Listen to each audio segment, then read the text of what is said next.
નમસ્કાર વિદ્યાર્થી મિત્રો, ગયા લેક્ચરની અંદર છેલ્લે આપણે પ્રકરણ નંબર 7 પૂર્ણ કર્યું હતું. આજથી આપણે એક નવું પ્રકરણ અને આમ ગણીએ તો નવું યુનિટ એ શરૂ કરવા જઈ રહ્યા છીએ.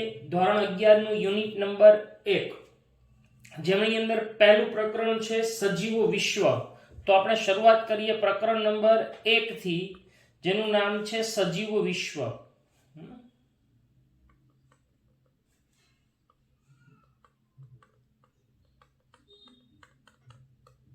પ્રકરણ 1 સજીવ વિશ્વ. બરાબર. હવે આ જે પ્રકરણ છે એ આખું માહિતીગત પ્રકરણ છે, એટલે આની અંદર યાદ શક્તિ આધારિત બધા ટોપિક્સ છે એ વધારે છે. તો આપણે શરૂઆત કરીએ પ્રકરણ નંબર 1 સજીવ વિશ્વથી. આપણી આજુબાજુ ઘણા બધા સજીવો આપણને જોવા મળે છે. આપણે સવારે ઉઠીએ ત્યારથી રાત્રે સૂઈએ ત્યાં સુધીમાં આપણી આસપાસ ઘણા બધા સજીવો આપણને જોવા મળે છે. જેમ કે કીડી, મકોડા, પછી બહાર નીકળીએ તો વનસ્પતિઓ હોય, અન્ય પ્રાણીઓ હોય, મનુષ્ય હોય. તો આમ આપણી આજુબાજુ ઘણા બધા સજીવો છે આપણને જોવા મળે છે. આ સજીવ વિશ્વ ખૂબ જ અદ્ભુત છે અને સજીવોની જે વિશાળ શ્રેણી છે એ નવાઈ પમાડે એવી છે. બરાબર. સજીવો છે એની શ્રેણી એ નવાઈ પમાડે એવી છે. એટલે સજીવ વિશ્વ છે એ ખૂબ જ અદ્ભુત છે. સજીવ વિશ્વ ખૂબ જ અદ્ભુત છે અને એની જે વિશાળ શ્રેણી છે એ નવાઈ પમાડે તેવી છે. સજીવોની જે વિશાળ શ્રેણી છે એ નવાઈ પમાડે તેવી છે.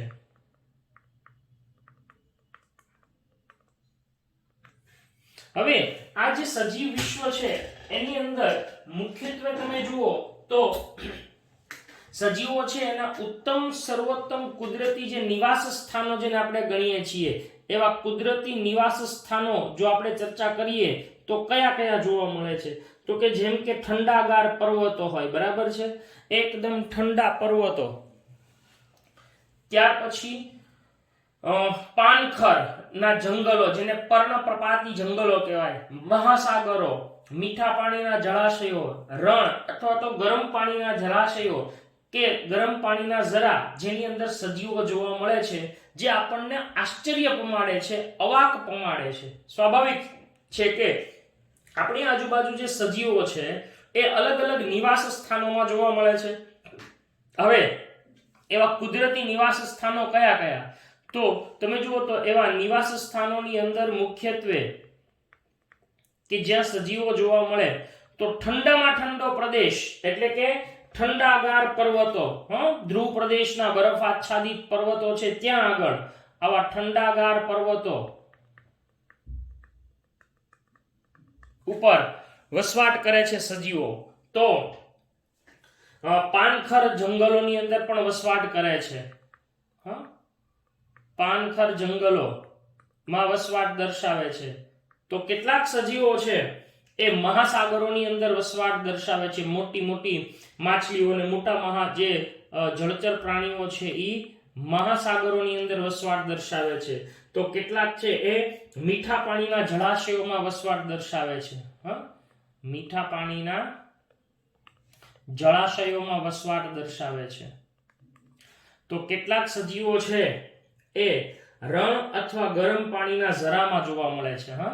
તો કેટલાક છે ઈ રણ અથવા તો ગરમ પાણીના ઝરામાં જોવા મળે છે. એટલે આમ સજીવોના કુદરતી નિવાસ સ્થાનો આવા છે. એની સિવાય જમીન ઉપર પણ વસવાટ દર્શાવે છે. તો આ બધી જે એની અંદર જોવા મળતી વિવિધતા છે એ આપણને અવાક કરી દે છે, આપણને એક આશ્ચર્ય પમાડી દે છે. જેમ કે ઝડપવાન ઘોડો હોય, બરાબર, ગેલોપિંગ હોર્સ, સ્થળાંતરિત થતા પક્ષીઓ, માઇગ્રેટિંગ બર્ડ્સ, વેલી ઓફ ફ્લાવર્સ અથવા તો હુમલો કરતી શાર્ક છે. આ બધાની સુંદરતા પણ આપણને તેમની પ્રત્યેનો આદર ભાવ જગાડે છે. આપણને એમની પ્રત્યે એક આદર ભાવ જગાડે છે કે જે અદ્ભુતતાની ઊંડી સમજ આપે છે.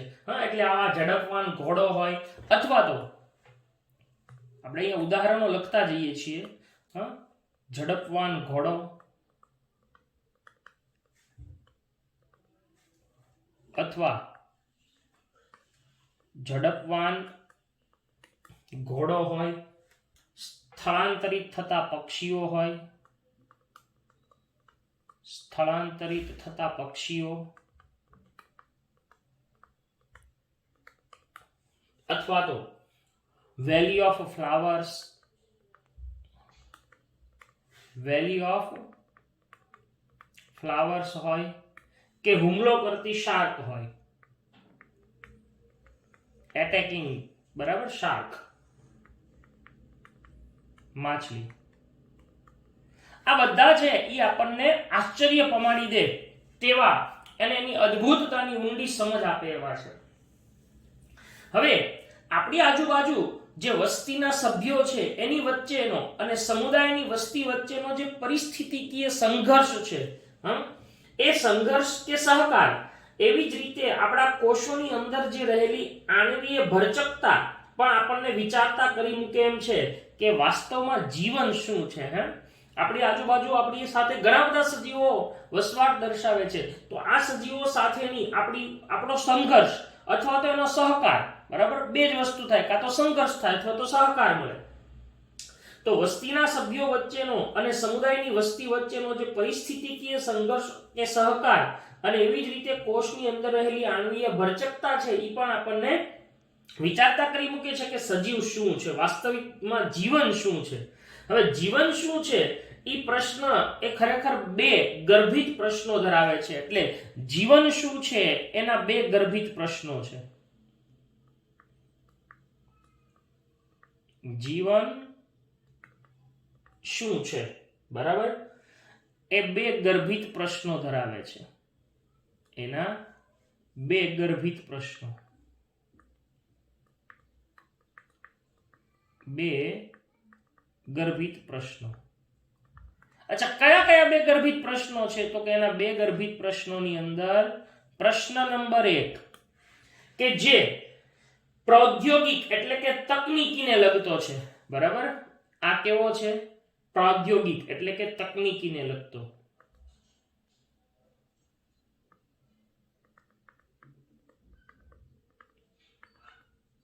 એટલે કે ટેકનિકલી, બરાબર, તકનીકી પ્રશ્ન છે. અને બીજો પ્રશ્ન છે એ તત્વજ્ઞાનનો લગતો છે. બીજો પ્રશ્ન તત્વજ્ઞાનને લગતો છે, બરાબર.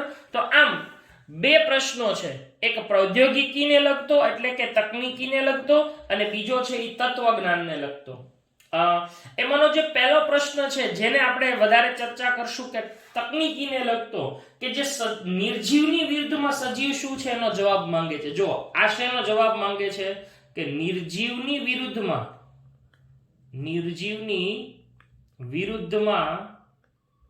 સજીવ શું છે એનો જવાબ માંગે છે. અને બીજો પ્રશ્ન છે એ તત્વજ્ઞાનને લગતો છે કે જે જીવનનો હેતુ શું છે. હવે આપણે અહીંયા કોઈ ફિલોસોફી નથી કરવાની, એટલે આપણે બીજા પ્રશ્નને અત્યારે ચર્ચા નથી કરવાની. આપણે પહેલો પ્રશ્ન છે આ પ્રૌદ્યોગિક એટલે કે તકનીકીને લગતો, એ જ જોવાનો છે. પણ તત્વજ્ઞાન છે એ શું પૂછે છે તો કે જીવનનો હેતુ શું છે.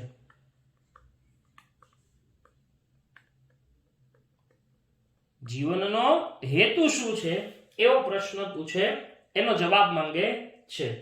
હવે આપણે વૈજ્ઞાનિક તરીકે બીજા પ્રશ્નના જવાબ શોધવાનો પ્રયાસ નથી કરવાનો, પણ આપણે પહેલા પ્રશ્નના જવાબને શોધવાનો પ્રયત્ન કરશું કે સજીવ શું છે એ આપણે સમજવું છે. તો સજીવ વિશ્વની અંદર આપણે સજીવ શું છે એની સમજૂતી મેળવવી છે.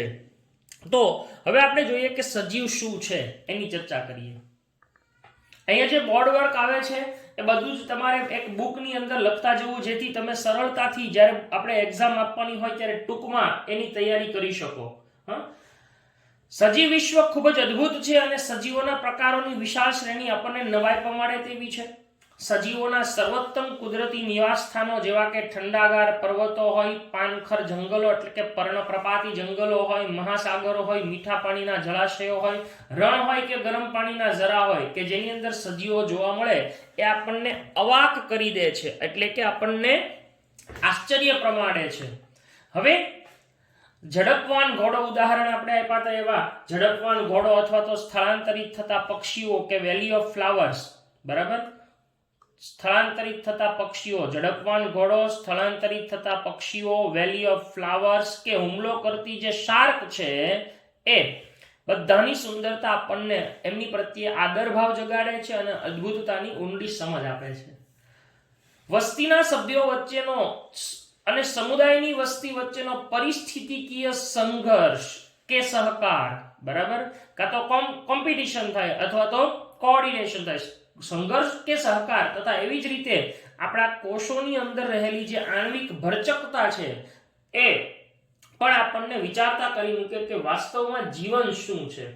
હવે આપણે કીધું કે જીવન શું છે, તો એને લગતા બે ગર્ભિત પ્રશ્નો છે. કયા કયા? તો કે પ્રથમ એ પ્રાદ્યોગિક એટલે કે તકનીકી છે કે જે નિર્જીવની વિરુદ્ધમાં સજીવ શું છે એનો જવાબ માંગે, અને બીજો પ્રશ્ન તત્વજ્ઞાન એટલે ફિલોસોફીને લગતો છે કે જેમાં જીવનનો હેતુ શું છે એનો જવાબ માંગે છે. હવે આપણે વૈજ્ઞાનિક તરીકે બીજા પ્રશ્નનો જવાબ શોધવાનો પ્રયાસ નથી કરવો કારણ કે એ તત્વજ્ઞાનને લગતો છે. તો આપણે સજીવ શું છે એના ઉપર પ્રકાશ પાડવા પ્રયત્ન કરીશું. તો શરૂઆત કરીએ સજીવ શું છે. સજીવ શું છે? બહુ સરસ મજાની ચર્ચા અહીંયા આપેલી છે કે આપણે પહેલા તો સજીવ કોને કહેવાય, સજીવની વ્યાખ્યામાં કોણ કોણ આવી શકે અથવા તો સજીવના લક્ષણો કયા કયા હોય એની ચર્ચા કરવી છે. તો શરૂઆત કરીએ કે સજીવ શું છે. બહુ રસપ્રદ ટોપિકો છે બધા, જો એકદમ શાંતિથી સમજશો તો તમને બહુ મજા આવશે. સજીવ શું છે? ઓકે, જુઓ, જ્યારે સજીવને સંપૂર્ણપણે વ્યાખ્યાયિત કરવાનો પ્રયત્ન કરીએ ત્યારે આપણે સજીવો દ્વારા પ્રદર્શિત થતા વિશિષ્ટ લક્ષણોને જોવા પડે. એટલે સજીવ શું છે એ જાણવું હોય તો તેના વિશિષ્ટ લક્ષણો છે એને ઓળખવા પડે, જાણવા પડે. તેના વિશિષ્ટ જે લક્ષણો છે એને જોવા પડે. હવે તમે જુઓ કે સજીવ શું છે, તો સજીવની કોઈ વ્યાખ્યા ન આપી શકાય, પણ એના કેટલાક લક્ષણોના આધારે એમ કહી શકાય કે આવા આવા લક્ષણો ધરાવતો હોય એને આપણે સજીવ કહી શકીએ.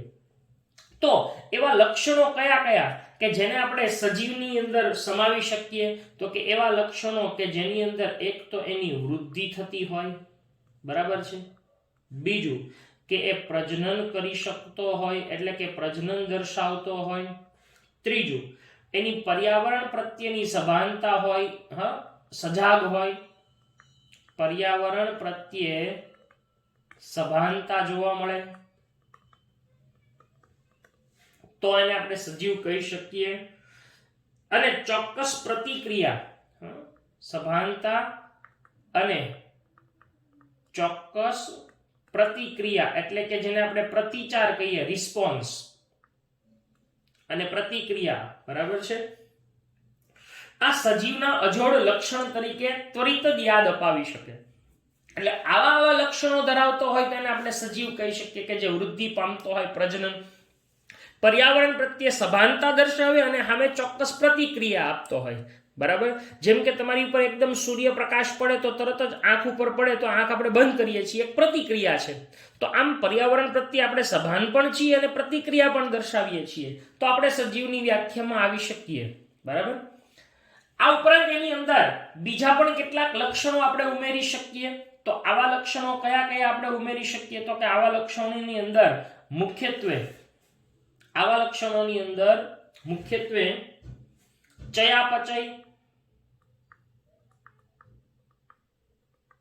ચયાપચયની ક્રિયા, ત્યાર પછી સ્વયં જનન પામવાની ક્ષમતા, એટલે પોતાનામાંથી પોતાની જેવો બીજો ઘટક ઉત્પન્ન કરવો એને સ્વયં જનન કહેવાય. ક્ષમતા, સ્વ આયોજન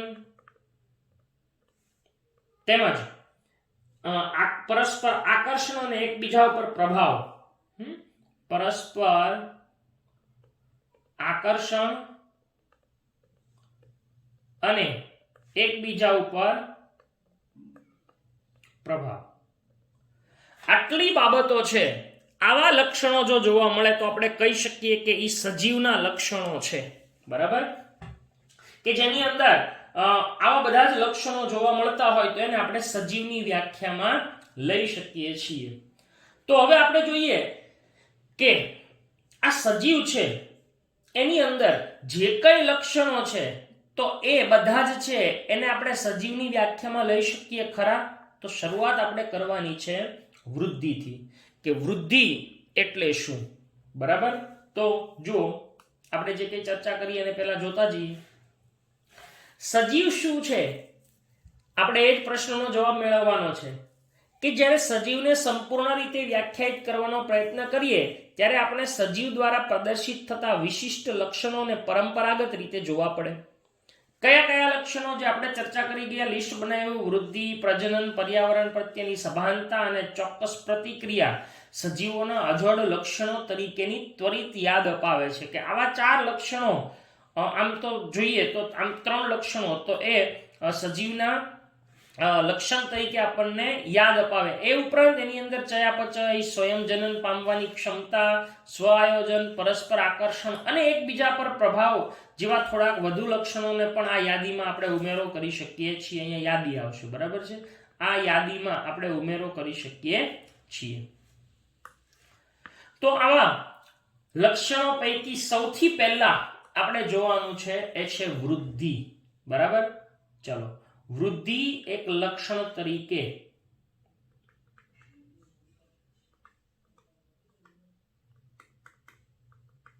વૃદ્ધિ અંગ્રેજીમાં એને ગ્રોથ કહેવાય છે.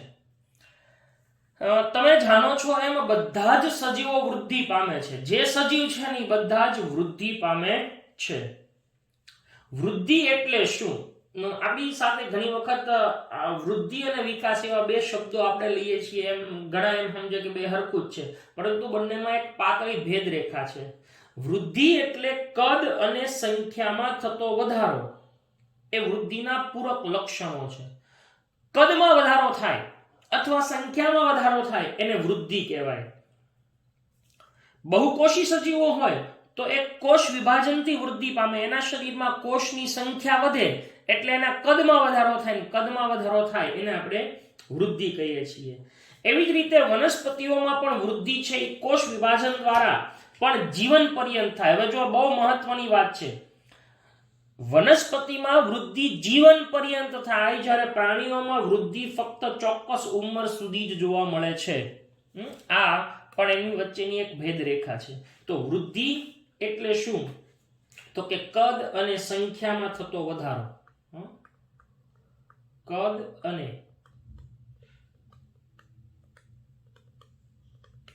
સંખ્યામાં થતો વધારો એ વૃદ્ધિ છે, એના પૂરક લક્ષણો છે. આવું પણ પૂછી શકે કે વૃદ્ધિના પૂરક લક્ષણો કયા છે?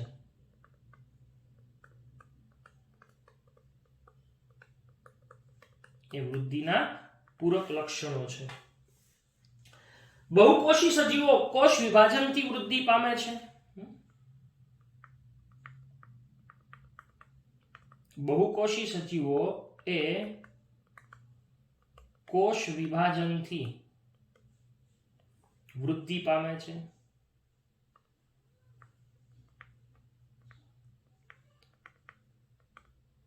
બરાબર, જ્યારે વનસ્પતિઓમાં વૃદ્ધિ પણ કોષ વિભાજન દ્વારા જીવન પર્યંત થાય. હવે યાદ રાખજો, વૃદ્ધિ છે એ વનસ્પતિમાં કેવી રીતે થાય છે? જીવન પર્યંત થાય છે. જ્યારે પ્રાણીઓની અંદર કેવી રીતે થાય છે? ફક્ત ચોક્કસ ઉંમર સુધી થાય છે. ચોક્કસ ઉંમર સુધી જ પ્રાણીઓમાં વૃદ્ધિ થાય છે. આ બંને વચ્ચેનો એક તફાવત છે. હવે આપણે એમ કહીએ કે વૃદ્ધિ એટલે શું? તો કે એની વ્યાખ્યા આપણે અહીંયા આપી કે કદ અને સંખ્યામાં થતો વધારો એને વૃદ્ધિ કહીએ. પણ તેમ છતાં હજી વૃદ્ધિની અંદર આપણે કેટલીક બાબતોની ચર્ચા કરીએ, જેમ કે કેટલાક નાશ પામેલા કોષો હોય એની જગ્યાએ કેટલીક પેશીઓમાં કોષ વિભાજન થાય.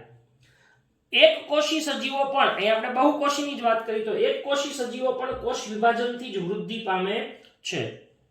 હવે એક કોષી સજીવોની અંદર કોષ વિભાજન થાય ને એકમાંથી બે કોષ બને તો બે નવા સજીવ છે.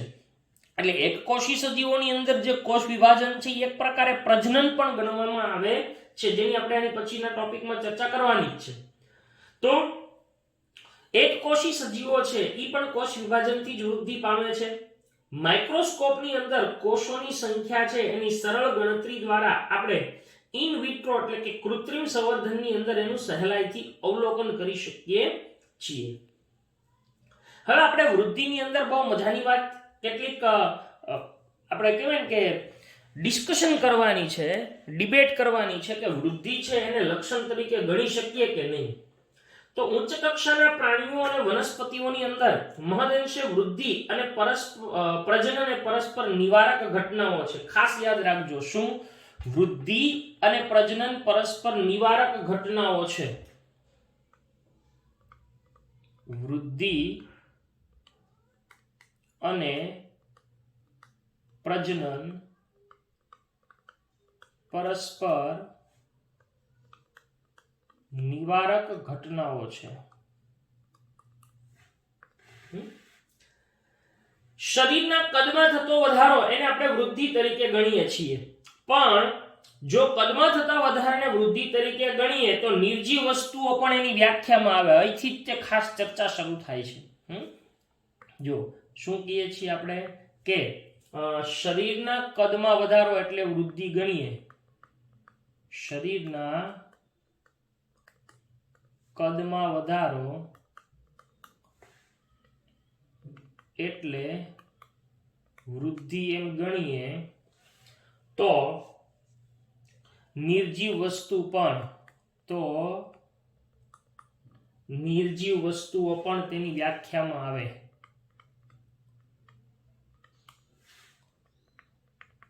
તેની વ્યાખ્યામાં આવે. કેવી રીતે આવે? આપણે એમ કે પર્વતો છે, શિલાખંડો હોય અને રેતીના ઢગલા હોય, એને પણ એની વ્યાખ્યા મૂકવો પડે. કારણ કે રેતીના ઢગલા હોય, માની લો કે તમે એક મુઠ્ઠી રેતી ઢગલો મૂક્યો, પછી એમાં બીજો તમે અંદર નાખતા જાઓ તો શું થાય? એનો કદમાં વધારો થાય. તો એને કાંઈ વૃદ્ધિ ગણવામાં આવતી નથી. પણ આ જે નિર્જીવ પદાર્થો છે એની સપાટી ઉપર જે દ્રવ્યોનો સંચય થાય છે એના કારણે એની અંદર વૃદ્ધિ થાય છે. એટલે બહારથી વૃદ્ધિ થાય છે, અંદરથી નથી થતી. જ્યારે સજીવ દેહની અંદર તો અંદર તરફથી વૃદ્ધિ થાય છે. એટલે આમ જો વૃદ્ધિને આપણે એક ચોક્કસ લક્ષણ તરીકે લેવું હોય તો આપણે સંપૂર્ણ રીતે એક લક્ષણ તરીકે વૃદ્ધિને ન લઈ શકીએ, કારણ કે ઘણીવાર વૃદ્ધિની વ્યાખ્યામાં નિર્જીવો પણ સમાવેશ થઈ જાય છે. એટલે વૃદ્ધિને એક સંપૂર્ણ અથવા પરિપૂર્ણ ગુણધર્મ તરીકે લઈ શકતા નથી. બરાબર છે? તો આમ પર્વતો, શિલાખંડો,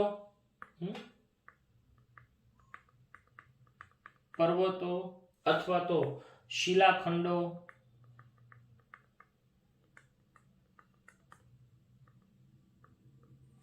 અથવા તો રેતીના ઢગલાઓ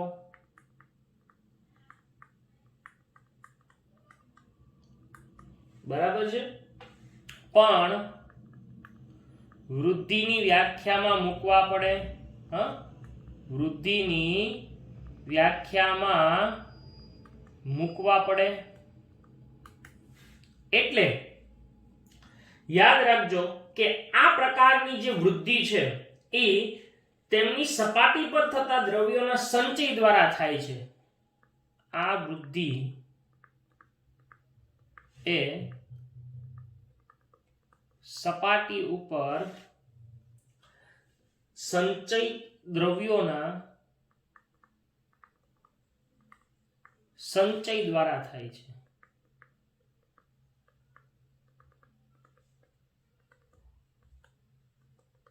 બરાબર?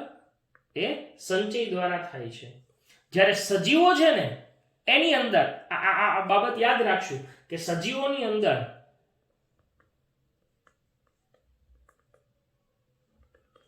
દેહમાં એ અંદર તરફથી થાય છે, અંદર તરફથી વૃદ્ધિ થાય છે. આમ વૃદ્ધિને સજીવના પરિપૂર્ણ ગુણધર્મ તરીકે લઈ શકીએ નહીં. હા, પરિપૂર્ણ ગુણધર્મ તરીકે ન લઈ શકાય. ઓકે, તો આ થઈ ગયું વૃદ્ધિની વાત. તો વૃદ્ધિને આવા સંપૂર્ણ ગુણધર્મ તરીકે, પરિપૂર્ણ ગુણધર્મ તરીકે લઈ શકાતી નથી. બરાબર. તો અહીંયા આગળ એક લક્ષણ વૃદ્ધિ એને આપણે પૂર્ણ કર્યું. ત્યાર પછીનું બીજું લક્ષણ આપણે લઈશું, પણ એ પહેલા આમ કેટલીક શરતોને આધીન બધા જ સજીવોમાં જોવા મળી શકે એવા લક્ષણોની સમજૂતી આપ્યા પછી જ આપણે સમજી શકીએ કે વૃદ્ધિ એ સજીવ તંત્રનું લક્ષણ છે, પણ એક લક્ષણ છે, પણ મૃત સજીવો વૃદ્ધિ પામતા નથી. બરાબર, મૃત હોય એ વૃદ્ધિ પામી શકતા નથી. એટલે આમ વૃદ્ધિ છે એને આપણે સંપૂર્ણ એટલે કે પરિપૂર્ણ ગુણધર્મ તરીકે લઈ શકતા નથી. એની પછીનું બીજું લક્ષણ આપણે જે જોઈ ગયા એ છે પ્રજનન. તો એ પ્રજનનની આપણે આવતા લેક્ચરમાં ચર્ચા કરીશું. આજના લેક્ચરમાં તમારે માત્ર બોર્ડ વર્ક જે મેં લખ્યું છે ને અહીંયા 2, એ બોર્ડ વર્ક જે કંઈ થયા છે એ બોર્ડ વર્ક જ તમારે એક વખત લખી અને મોકલવાના રહેશે. તો અહીંયા આગળ લેક્ચરને પૂર્ણ કરીએ છીએ. Thank you.